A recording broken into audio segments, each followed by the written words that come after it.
Salut, c'est Alice, donc toujours là pour la série donc des tout petits jeux jouables rapidement, pas chers de cartes, avec le dernier jeu déjà sorti là, puisque demain je vous présente un petit proto, qui est Scout, qui est quand même un petit peu moins petit que les autres, notamment il est un peu plus cher, il est plutôt dans la vingtaine d'euros alors que les autres c'est plutôt 10-15, voire 10-12.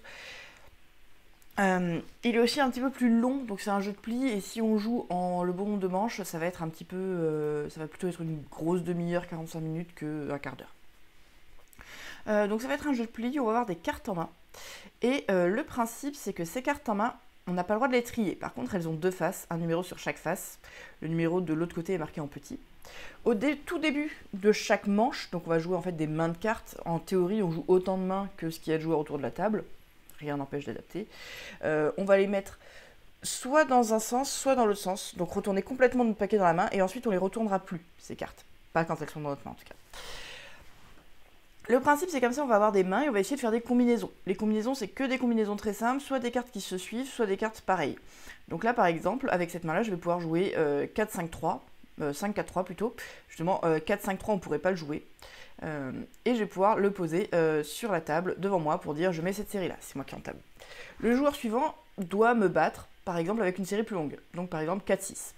En cas où il y a le même nombre de cartes, les nombres identiques sont meilleurs que les suites, et sinon on regarde les valeurs. Il faut être strictement meilleur pour pouvoir le battre. Quand il bat ma main, ma suite, il va prendre mes cartes que j'avais devant moi, il va les poser devant lui en tant que point de victoire. Donc en gros, battre 3 cartes, ça fait 3 points. Puis c'est au joueur suivant. Soit il a de quoi battre, soit il n'a pas de quoi battre la carte ou il n'a pas envie. Et dans ce cas, ce qu'il va pouvoir faire, c'est recruter. Ce qui s'appelle recruter, c'est parmi les cartes posées précédemment, donc il avait 4-6, il va pouvoir aller en prendre un des 6, donc forcément un des 6 qui était aux extrémités, et l'ajouter où il veut dans sa main pour créer des nouvelles combinaisons.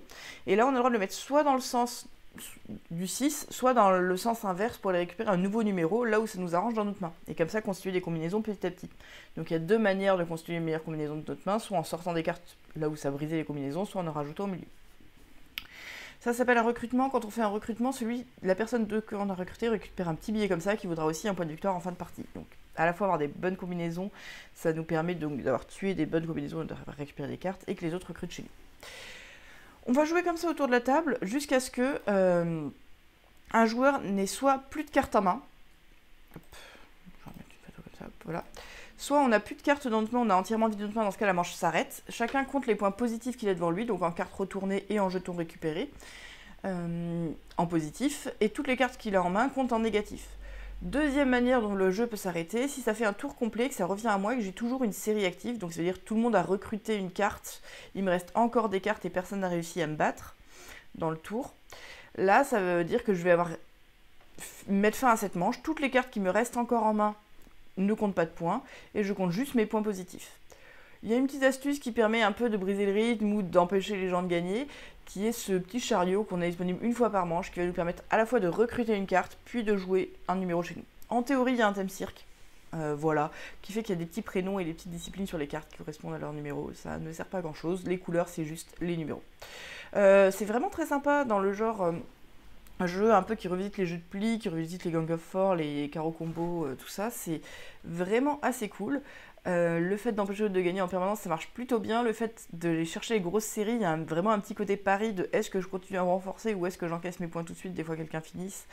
Il se passe vraiment des choses qui peuvent être pas mal. Il y a moyen de faire des points de diverses manières. On peut finir en négatif si ça se passe un peu mal une manche. Voilà, moi j'ai trouvé que ça marchait vraiment bien, que c'était vraiment malin, que c'était très chouette, ça me donne envie d'y rejouer. Je pense vraiment que la meilleure configuration c'est 4. Ça peut en théorie jouer à 2, j'ai vraiment pas envie, je crois qu'il y a une règle spéciale. Ça peut jouer à 3, ça va être plus bizarre parce qu'on va avoir moins de temps autour de la table pour aller briser les séries. À 5, pour le coup, c'est très dur de faire le tour de la table avec une bonne combinaison et on peut moins faire pareil parce qu'on a moins de cartes en main. 4, l'équilibre est mieux, même si ça se joue, on en a fait plusieurs à 5 parce qu'on était 5. Hein. Voilà. Et c'est malin, vraiment c'est malin, ça change un peu, ça propose quelque chose, sans être totalement dépaysant, on est dans une catégorie de jeux qu'on connaît, mais ça marche très bien. Voilà, voilà, donc ça c'était une belle découverte, encore récemment.